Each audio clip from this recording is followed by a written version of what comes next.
துரந்தர் மாதிரி ஒரு பிளாக் பஸ்டர் அப்புறமா ரன்வீர் சிங் என்ன படம் பண்ணுவாருன்னு வெயிட் பண்ணிட்டு இருக்கும்போது இப்போ அவரால் 3 இயர்ஸ் இந்திய இண்டஸ்ட்ரியில மூவி பண்ணவே முடியாது.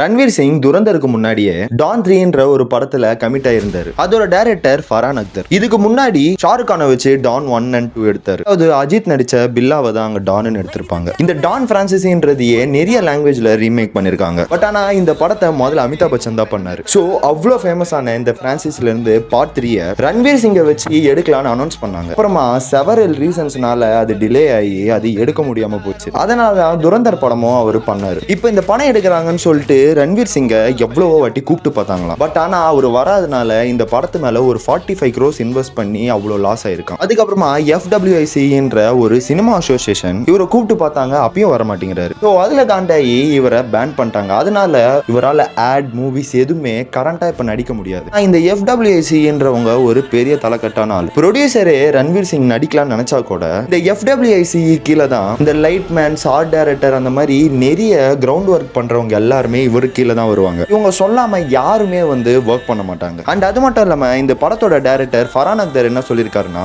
துரந்தர் படம் நடிச்சு மேசிவ் ஹிட் ஆனதுனால ரன்வீர் சிங் நிறைய டிமாண்ட் பண்றாரு, அவருக்கு கொம்பு மலைச்சிருச்சு, ரொம்ப சீனை போடுறான்னு சொல்லியிருக்காரு. பக்கம் ரன்வீர் சிங் என்ன சொல்லியிருக்காருன்னா, துரந்தருக்கு முன்னாடி அவருக்கு நல்ல படம் வராதனால அப்பயே ரன்வீர் சிங்கை தூக்கிட்டு ஹிருத்திக் ரோஷனை தான் ரீப்ளேஸ் பண்ணலாம்னு நினைச்சாங்களாம். இப்ப துரந்தர் ஹிட் ஆனதுனால டான் 3 இவரை வச்சே எடுத்தா நல்ல ஓப்பனிங் கிடைக்கும், அதனாலதான் என்ன வச்சு பண்றாருன்னு இவர் சொல்றாரு. சோ என்னதான் சொன்னாலும் இப்போ ரன்வீர் சிங் லாஸ் ஆன 45 crores திருப்பி கொடுத்துட்டாருன்னா அவர் மேல இருக்கிற பேண்ட்ன்றது போயிடும். இல்லனா FWIC கிட்ட போய் பேசினா கூட இந்த பேண்டை எடுத்துருவாங்க. இண்டஸ்ட்ரியில இந்த மாதிரி பேண்ட்ன்றது நிறைய நடந்திருக்கு. சோ முடிஞ்ச அளவுக்கு சீக்கிரமா இந்த பேண்டும் போயிடும்.